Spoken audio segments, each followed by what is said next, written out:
Selamat malam, pagi, siang, sore. Assalamualaikum warahmatullahi wabarakatuh.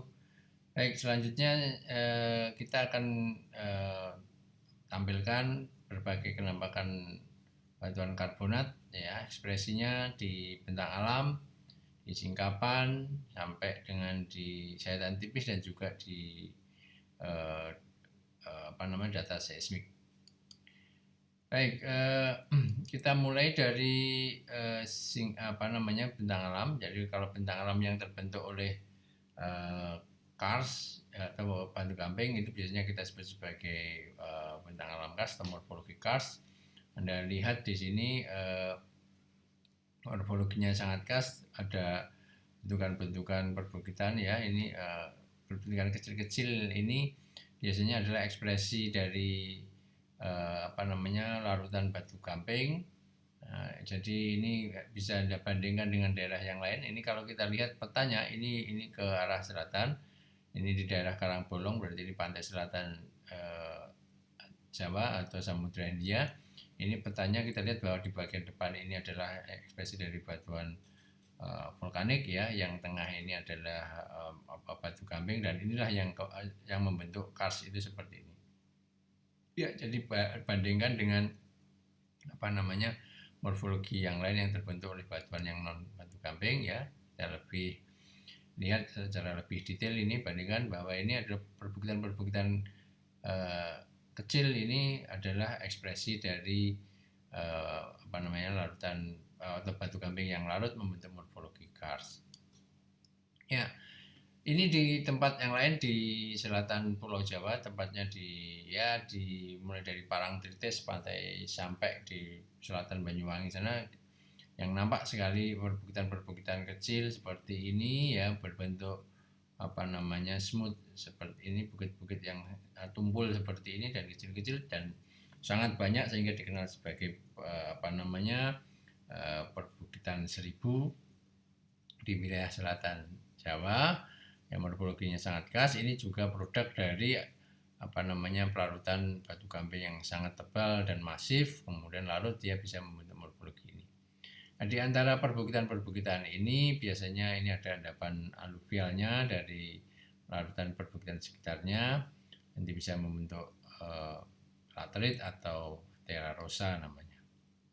Ya, ini sekali lagi bahkan kadang-kadang dataran di antaranya itu aluvialnya sangat rata, perbukitannya sangat menonjol begitu, ya, batasnya sangat jelas, dan biasanya sekarang daerah-daerah yang rata ini menjadi daerah subur, daerah pertanian di wilayah tersebut. Sampai di pantai selatan Jawa ini masih nampak seperti ini, ya, perbukitan seribu itu masih nampak seperti ini. Jelas sekali bagaimana conical hill namanya, ya, hills yang terpisah kecil-kecil seperti ini namanya conical hills. Ya, kalau kita lihat ini penampangnya dari daerah ini yang di sayatan utara selatan ini dan oleh McDonald and Partners, ya. Ini memperlihatkan ini bagaimana conical hills tersebut, kemudian sistem hidrologi di daerah ini, ya. Ini menunjukkan bagaimana batu gamping sana sangat tebal, kemudian pelarutan berjalan efektif sehingga membentuk sungai bawah tanah dan sebagainya, kemudian bermuara juga di pantai selatan Jawa. Ini adalah aluvial di antara perbukitan tersebut yang juga nampak jelas dan ekspresi yang bukit-bukit seperti yang kita lihat sebelumnya. Saya lagi bandingkan dengan morfologi yang terbentuk di perbukitan Karangbolong, yang ini juga sebenarnya conical hills. Ada beberapa kenampakan yang mungkin bisa berbeda, ya, kalau kita lihat dengan tadi. Misalnya ini toreanya cukup tebal, tetapi perbukitannya lancip, tetapi belum nampak juga dataran aluvialnya secara baik dan berkembang dengan baik di sini. Artinya ada beberapa kenampakan yang berbeda lah secara morfologi kars yang terbentuk di sini dan di sana. Ini batas dengan aluvial pantai selatan Jawa, jelas ini batasnya, dan ini adalah sisa di perbukitan Karangbolong, ya, yang di bagian tengah tersebut. Ya, ini perhatikan kalau kita lihat ini masih runcing dan relatif cukup tinggi dibandingkan dengan dataran sekitarnya, dibandingkan dengan apa yang terdapat di perbukitan Kalimantan Selatan. Baik, morfologi yang lain yang nampak ya, bentang alam yang nampak di daerah Kars itu misalnya adalah adanya apa yang kita sebut sebagai collapse dolin, yaitu runtuhan batu gamping karena bagian bawah yang berongga, yang membentuk rongga yang besar sehingga bagian atasnya itu menjadi runtuh. Dan itu bisa bermacam-macam bentuknya seperti yang kita lihat ini.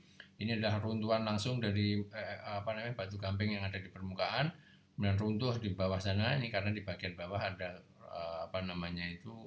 rongga yang sangat besar seperti ini, misalnya gua Kars dan sebagainya di bawah sehingga atasnya menjadi runtuh. Nah, kita lihat ke bawah ini, Anda lihat ini ada sungai ya, di bagian sungai yang kering sebenarnya tepiannya sangat terjal. Ya, sungai ini biasanya mengalir saja pada musim penghujan yang ada airnya, tapi tidak acak setiap tahun. Ya, lihat ini beberapa sisa itu, dan airnya sungai ini kemudian masuk ke sistem yang lain, membentuk sistem hidrologi bawah permukaan di bentang alam Kars. Ya, kalau kita misalnya melihat pada tempat yang lain adanya sungai-sungai bawah tanah seperti ini, ya dia masuk ke sistem hidrologi bawah tanah yang tidak nampak dari permukaan. Itu membentuk sungai bawah tanah yang sangat jauh, bisa naik, bisa turun, dan sebagainya, sampai kemudian bermuara keluar kalau di Jawa itu biasanya keluar di pantai selatan Jawa. Ya, ini collapse dolin, tetapi di mana di bagian atasnya itu sudah tertutup oleh lapisan batuan yang lain, atau barangkali ini mungkin lapisan alveol yang sangat tebal misalnya ya. Nah, Anda lihat ini beberapa kenampakan collapse dolin yang cukup besar juga untuk area-area yang di daerah suburban ini ya. Ini terjadinya di daerah Perlis, Semenanjung, Malaysia. Kalau kita ilustrasikan barangkali seperti ini, tapi prinsipnya di bagian bawah sana ada rongga yang cukup besar sehingga ini kolaps. Nah, ini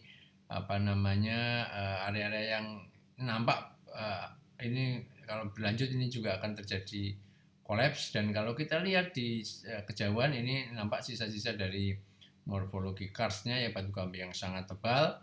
Ini barangkali di bagian bawah sana juga berkembang kars, dan jauh di bawahnya lagi mungkin berkembang gua-gua kars yang menyebabkan kalau runtuh ya seperti ini. Ya, setelah dari morfologi kita coba lebih mendekat melihat batu gamping ke singkapan. Ya, singkapan yang paling banyak dan paling umum kita jumpai pada batu gamping, terutama morfologi kars, itu adalah hasil larutan air hujan ya,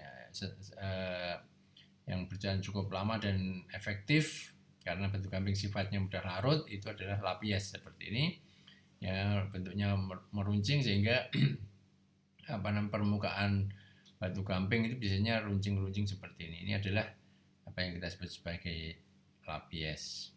Biasanya terjadinya pada batu gamping yang cukup pejal ya, kandungan CO2-nya tinggi sehingga larut dan meninggalkan sisa-sisa morfologi yang lancip seperti itu.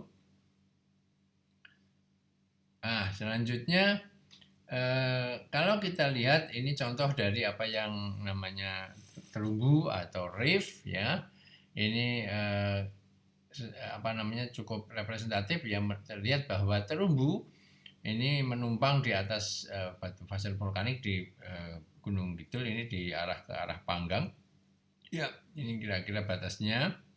Jadi kita tahu bahwa terumbu itu adalah hasil dari produk organisme di laut dangkal. Dia biasanya memerlukan nutrisi, dan salah satu litologi yang menyediakan nutrisi yang cukup lengkap itu biasanya justru dari batuan vulkanik ya, sehingga sangat wajar atau sangat banyak terutama di Indonesia ini batu gamping terumbu, awal-awal terumbu itu menumpang langsung pertumbuhannya itu di atas batuan vulkanik. Ini juga demikian.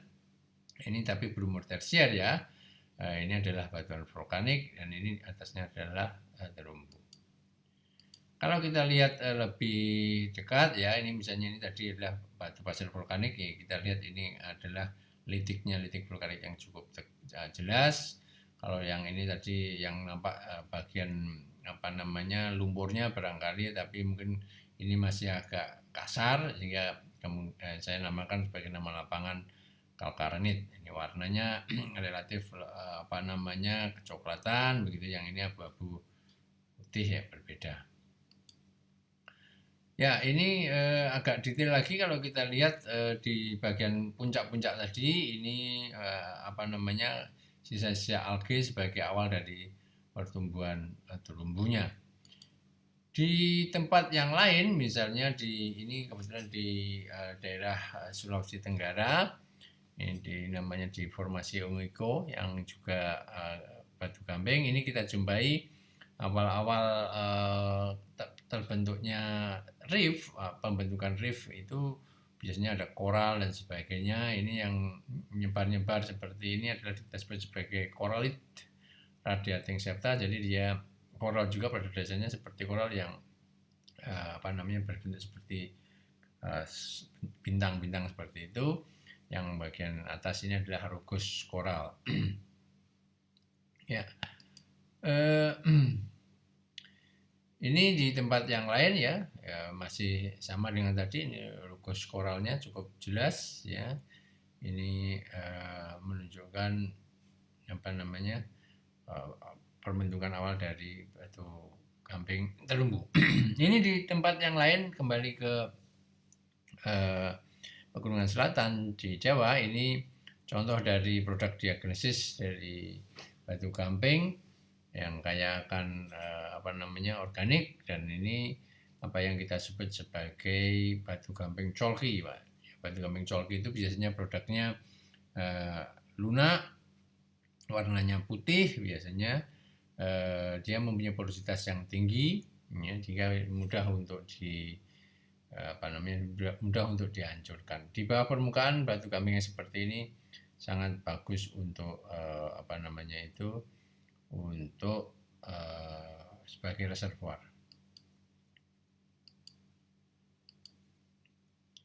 Ya, di tempat-tempat yang lain ya sering kali kita jumpai batu gamping itu menunjukkan pola perlapisan yang sangat-sangat bagus seperti ini. Ya, ini mungkin dapat di daerah platform atau interreef begitu ya. Ada yang lapisan tebal, ada yang lapisan tipis, dan hampir seolah-olah ya nampak seperti struktur dari silisi, semacam batuan silisi plastik saja. Ya. Ini juga demikian, kalau kita lihat ya perlapisan itu mungkin menunjukkan berbagai warna yang berbeda. Ini menunjukkan kalau di batu gamping kiranya adalah karena kandungan mineralogi yang berbeda nih ya. Jadi menunjukkan batas-batas yang jelas, ada warnanya yang relatif putih, ada yang agak kecoklatan dan sebagainya. Ini menunjukkan ekspresi dari kandungan mungkin CaCO3-nya atau magnesiumnya dan sebagainya yang berbeda. Ini juga ya ini adalah apa yang kita sebut sebagai lapukan ya, lapukan yang kaya akan material vulkanik sehingga warnanya menjadi coklat, relatif kemerahan coklat. Ini yang disebut sebagai laterit karena banyak mengandung unsur besi dan aluminanya. Jadi ini berbeda tingkatan pelapukan, yang di atas dengan di bawah ini juga berbeda. Yang di atas jauh lebih intensif dibandingkan yang bawah.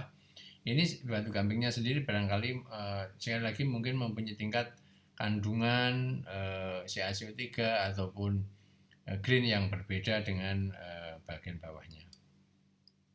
Ekspresi itu juga nampak di mana-mana sehingga perlapisan-perlapisan yang yang melampar jauh nampak bagus seperti ini juga sebenarnya adalah karena ekspresi dari batu gamping yang satu dengan lapisan yang lain itu mempunyai kandungan material yang berbeda, baik kandungan karbonatnya maupun yang lainnya, banyak sedikitnya mikri dan sebagainya. Ya, bahkan di beberapa tempat kalau kita amati batu gamping itu mempunyai struktur internal yang hampir mirip-mirip sekali atau persis bahkan dengan batuan silisikrastik. Ini nampak sebagai batuan bersilang ya, atau cross bedding begitu ya, menunjukkan perkembangan dari dun ya. Ini kemungkinan sebagai penciri dari endapan-endapan shallow marine ya, mungkin bisa kadang-kadang menafsirkan sebagai hamoki dan sebagainya. Ini tampak seperti ini ya. Ini cross beddingnya ini kemudian kalau kita lihat sebagai apa yang kita sebut sebagai prograding dune ya, tapi prinsipnya nampak sekali bahwa dia sebagai endapan transported. Ini di tempat yang lain di Gunung Kampak, namanya di daerah Bayat, juga nampak seperti itu. Ada beberapa lapisan yang tipis, ada yang tebal dan sebagainya, ada sisipan di antara itu. Sekali lagi ya, ini menunjukkan ekspresi dari berbagai macam endapan batu gamping dengan berbagai macam kandungan mineralnya, terutama kadar CaCO3-nya. Ya, di tempat yang lain juga demikian. Kita lihat perlapisan-perlapisan itu nampak jelas sekali perlapisannya, antara yang banyak lumpurnya atau mikritnya barangkali, dan juga yang relatif lebih kompak seperti ini ya, berselingan. Bahkan di tempat ini, di Kampak ini, Gunung Kampak ini, kita lihat struktur yang karena pembebanan ya, ini pergerakan sedimen yang belum terlitifikasi sempurna membentuk slumping ya. Ini terjadi juga di endapan yang ada batu gampingnya. Ini menunjukkan daerah yang mempunyai slope yang agak besar begitu, sehingga belum terlitifikasi sempurna mengalami slumping. Ini juga terjadi juga di endapan-endapan batu gamping. Nah, di tempat yang lain ya seringkali kita jumpai apa yang kita sebut sebagai stalaktit dan stalagmit. Ini produk dari diagenesis batu gamping berupa pelarutan dissolution ya. Ya, setelah terbentuk gua, ini proses dissolution berjalan terus ya. Yang pertama mestinya dissolutionnya membentuk gua ini. Setelah itu proses selanjutnya pelarutan jalan terus, stalaktit yang di atas larut kemudian menetes di bawah membentuk stalagmit. Bahkan kalau ini ya sangat bagus seperti ini, yang besar-besar, ada berbagai macam bentuk. Ini tentunya karena pola proses pelarutan dari air yang berjalan sedemikian rupa dan kontinu. Bahkan ada yang stalaktit dan stalagmit sudah bertemu membentuk tiang kars ya, seperti ini. Ya, yang Anda lihat ini adalah apa yang kita sebut sebagai travertin. Travertin itu sebenarnya adalah produk sedimentasi dari larutan-larutan batu gamping karena aktivitas air permukaan, baik mungkin misalnya air dari fluvial sungai dan sebagainya, atau sheet water, air permukaan aja, yang mentransport larutan-larutan CaCO3 dari batu gamping yang ada di sekitarnya. Jadi ini prinsipnya ini ini adalah endapan darat ya, berarti ini adalah endapan darat dari batu gamping yang sudah ada sebelumnya. Nah, contohnya ini adalah di Rembang juga seperti itu. Nah, ini di di Tokala ya, di Sulawesi Tenggara, di daerah Kendari juga sama seperti ini, berasosiasi dengan sungai ini. Mungkin endapan dari sungai ini sendiri yang mengendapkan travertin ini. Ya, ini di tempat yang lain adalah kalsit, penampakan kalsit, atau mungkin karena warna yang keruh ini barangkali kalsit dengan magnesium yang tinggi ya, mungkin bisa dari dolomit ya, menunjukkan hasil dari kristalisasi larutan-larutan CaCO3. Ya, ini di tempat yang lain ini Anda lihat seperti ini. Kalau sudah seperti ini menjadi batu gamping kristalin namanya ya. Kalau kita lihat secara umum nanti berubah menjadi kristal-kristal semua, ini nanti akan berubah menjadi batu gamping kristalin. Namun pada prinsipnya kristal-kristal ini adalah produk sekunder dari batu gamping yang ada sebelumnya seperti ini. Barangkali ini misalnya packstone atau mungkin marstone apapun lah. Tapi kemudian karena proses selanjutnya diagnosis ini menjadi sparit, dan sparitnya berupa kristal-kristal yang semakin membesar, akhirnya semuanya berubah menjadi sparikalsit dan ekspresinya menjadi batu gamping kristalin. Ya, setelah dari singkapan kita akan melihat di bawah mikroskop ya dengan pengamatan petrografi. Untuk pengamatan petrografi ini prinsipnya yang banyak atau yang penting itu Anda bisa harus memisahkan pengamatan terhadap grain, ya, kemudian mikrit dan juga sparitnya. Nah, yang paling banyak variasinya tentunya adalah bentuk grainnya. Kalau mikrit relatif yang agak berkabut, warnanya keruh, itu adalah biasanya mikrit warna kecoklatan dan sebagainya. Sementara yang sparit biasanya ekspresinya bening, bahkan kalau jelas-jelas mungkin nampak kristal-kristalnya itu adalah sparit. Dan yang paling banyak jenisnya biasanya adalah grain-grainnya tersebut, bisa berupa skeletal dan non-skeletal grain. Ini contoh dari skeletal grain berupa algae, foram dan sebagainya. Ya, ini contoh mungkin adalah dari beberapa foram yang cukup besar, cukup banyak di sini, sehingga membentuk batuan yang kita sebut sebagai packstone, ya, karena mikritnya masih cukup agak dominan. Nah, ini di penampakan yang lain, ini apa yang kita sebut sebagai allogenic sandstone. Nah, ini kemungkinan karena kita menggunakan adanya batu gamping yang bercampur dengan batuan silicikrastik, sehingga kita mempropos menggunakan klasifikasinya Jeffrey Mound. Ya, ini campurannya menjadi allogenic sandstone, yang ini dianggap sebagai yang namanya sindimicrite. Nah, ini untuk klasifikasinya secara sekilas Anda bisa melihat bagaimana penamaan dari klasifikasi Jeffrey Mound ini. Nah, ini ekspresi yang lain dari batu gamping. Ini mungkin adalah batu gamping oid. Jadi olit ini ya. Jadi di situ kita lihat oid-oidnya seperti itu tersusun.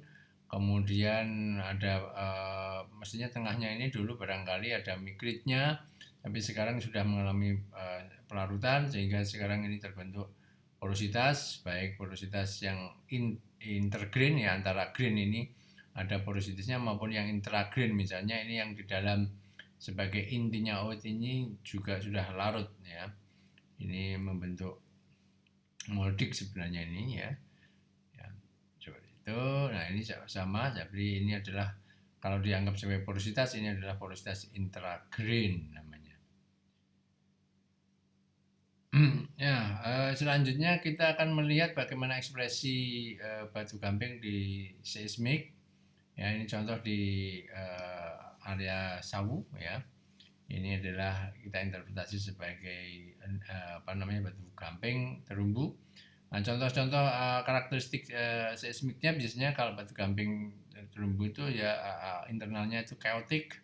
Kemudian pada bagian atasnya ini bentuknya relatif tidak teratur, kemudian berhubungan dengan lapisan-lapisan sampingnya yang relatif paralel begitu, kadang-kadang menunjukkan onlapping pada bidang-bidang yang tidak merata ini. Ya, kadang-kadang sebagian berbentuk mondit, itu gundukan-gundukan. Ya, seperti itu. Ya, ini lihat ini. Apa yang kita lihat di sini ini kemungkinan adalah juga sebagai karbonat reef juga, tapi tidak berkembang dengan sangat bagus. Namun ini juga berkembang, bentuknya relatif menonjol ke atas seperti itu, ya. Ini kalau kita lihat dari dua yang berkembang ini, dan kalau kita interpretasi barangkali ini karena sea level rise, maka ini ada apa yang kita sebut sebagai backstepping, jadi ya relatif transgress menuju ke darat ini perkembangannya. Nah, ini yang penting untuk biasanya eksplorasi minyak bumi, batuan batu gamping karbonat ini sangat bagus untuk reservoir. Nah, ini di tempat yang lain juga demikian ekspresi dari reef-nya ya. Ini carbonate build up, biasanya disebut sebagai carbonate build up. Ini nampak ekspresinya seperti ini. Ini di tempat yang lain, ini adalah contoh dari karbonat yang berkembang di sana. Di antara batuan-batuan yang lain, kalau kita lihat ini kemudian diinterpretasikan dan dimodelkan, misalnya ini kemudian modelnya terbentuk seperti ini ya. Ini ada yang reef build up, ini ada endapan-endapan yang relatif paralel, ini adalah interleaf dan sebagainya. Ini yang sudah dimodelkan. Fasiesnya ini adalah model yang sudah established, tadi mungkin kita berkembangnya di daerah-daerah seperti ini. Nah, kemudian kita akan melihat bagaimana optimasi data dari petrografi. Prinsipnya petrografi itu adalah pengamatan detail dari contoh batuan ya, terutama tentunya batuan itu sebagai bagian daripada singkapan, dan singkapan itu biasanya bagian dari secara keseluruhan suksesi batuan yang ada di lapangan. Jadi ini jangan dilupakan konsep seperti ini. Jadi untuk pengamatan petrografi itu sebaiknya juga kita pahami pengamatan-pengamatan yang lain, itu pengamatan di lapangan maupun kalau kita ambilkan dari data sumur misalnya, itu juga pengamatan dari sumur itu sendiri, suksesnya seperti apa dan sebagainya. Ini adalah kalau kita lihat dari keseluruhan, ini mungkin contoh dari titik-titik saja, tapi pengamatan di titik-titik itu bisa kita sangat detail sehingga kita bisa mengidentifikasi foramnya atau jenis-jenis greennya, terutama ya jenis green, kemudian bagaimana kelimbahannya dan sebagainya, sehingga klasifikasinya bisa secara cermat atau tepat bisa dilakukan. Ya, bahkan yang paling banyak dilakukan juga pengamatan dengan petrografis itu untuk eksplorasi migas umumnya itu adalah pengamatan untuk mengetahui porositasnya, tingkat porositasnya, jenis porositasnya dan sebagainya, untuk mengetahui diagnosisnya. Misalnya seperti ini oke lah, ini kita ketahui kemudian formnya, ini jenis-jenis porositasnya secara vagi, ini berarti ada pelarutan bulknya. Nah, ini kemungkinan ada algae dan sebagainya. Ya, ini adalah sistem fabric selective porosity, jadi yang larut di bagian foramnya saja, meskipun di bagian yang lain ini barangkali ada juga yang vagi, yang bulk porosity yang larut ya. Ini barangkali nanti kalau berkembangnya menjadi intragrain yang mungkin kurang efektif, meskipun gede-gede bisa jadi kurang efektif karena tidak berhubungan, sementara yang vagi seperti ini yang berhubungan dan efektif menjadi porositas efektif. Ya, sekali lagi bahkan petrografi itu harus diintegrasikan dengan pengamatan-pengamatan yang lain ya. Ini dari pengamatan singkapan yang luas, kemudian foto-foto yang representatif, dan bagaimana itu posisinya pada kondisi geologi setempat, ini juga perlu menjadi perhatian kita. Jadi intinya dia mensupport pengamatan geologi kita, baik dari data permukaan maupun bawah permukaan. Bahkan untuk korelasi-korelasi yang bersifat regional pun itu petrografi juga mempunyai peranan. Saya pikir demikian. Terima kasih. Kita akhiri. Assalamualaikum warahmatullahi wabarakatuh. Selamat pagi, siang, sore, atau malam.